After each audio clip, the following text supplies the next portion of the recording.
This procedure will show you how to install your Curries frame into a new masonry wall. For this procedure, you will need a level, a tape measure, steel shims, a box cutter, a square setting spreader bar, a trowel and supports.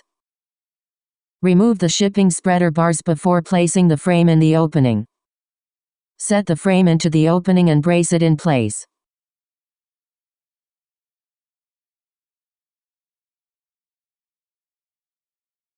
Install a setting spreader bar at the bottom and middle of the frame.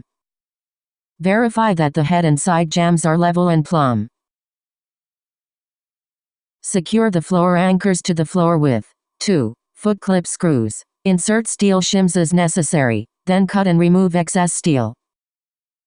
Secure the other floor anchor with 2 foot clip screws. Install the anchors and grout the frame in the area of the anchors as block courses are laid up. Frames may come with wire anchors, T-anchors or anchors welded in place. Verify that the head and side jambs are level and plumb.